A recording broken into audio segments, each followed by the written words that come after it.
House जब order में होगा अध्यक्ष महोदय, तभी मेरा ध्यानाकर्षण का कोई मतलब है। जब हाउस ही ऑर्डर में नहीं होगा तो ध्यानाकर्षण का क्या मतलब है? चलिए ठीक।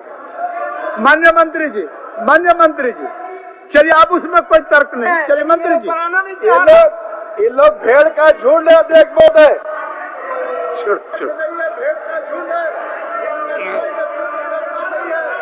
अध्यक्ष महोदय, मैं भारत के संविधान के अनुच्छेद 151(2) के अनुसरण में 31 मार्च 2021 को समाप्त हुए वर्ष के लिए भारत के नियंत्रक महालेखा परीक्षक का लेखा परीक्षा प्रतिवेदन अनुपालन निष्पादन लेखा परीक्षा जब 31 मार्च 2022 को समाप्त हुए वर्ष के लिए भारत के नियंत्रक महालेखा परीक्षक का लेखा परीक्षा प्रतिवेदन राज्य वित्त जिसे विधानसभा के समक्ष रखने हेतु भारत सरकार के नियंत्रक महालेखा परीक्षक ने माननीय राज्यपाल महोदय के पास भेजा है, वो सदन पटल पर रखता हूँ।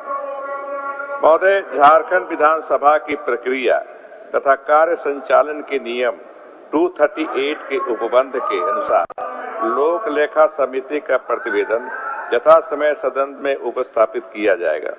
मैं प्रस्ताव करता हूं कि विधानसभा के समक्ष रखे जाने के पश्चात और उन पर लोक लेखा समिति द्वारा परिनिरीक्षण किए जाने के पूर्व यह जनता में बिक्री के लिए प्राप्त हो। प्रश्न यह है कि भारत के संविधान के अनुच्छेद 151(2) के अनुसरण में भारत के नियंत्रक महालेखा परीक्षक का 31 मार्च 2021 को समाप्त हुए वर्ष के लिए भारत के नियंत्रक महालेखा परीक्षक का लेखा परीक्षा प्रतिवेदन अनुपालन एवं निष्पादन लेखा परीक्षा एवं 31 मार्च 2022 को समाप्त हुए वर्ष के लिए भारत के नियंत्रक महालेखा परीक्षक का लेखा परीक्षा प्रतिवेदन राज्य वित्त को झारखंड विधानसभा की प्रक्रिया तथा कार्य संचालन के नियम 238 के उपबंध के अनुसार लोक लेखा समिति का प्रतिवेदन यथा समय सभा पटल पर उपस्थापित किए जाने के पूर्व ये जनता में बिक्री के लिए प्राप्त हो। जो इस प्रस्ताव के पक्ष में है वो हाँ कहें, जो इस प्रस्ताव के विपक्ष में है वो ना कहें।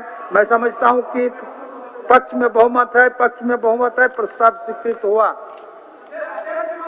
सभा सचिव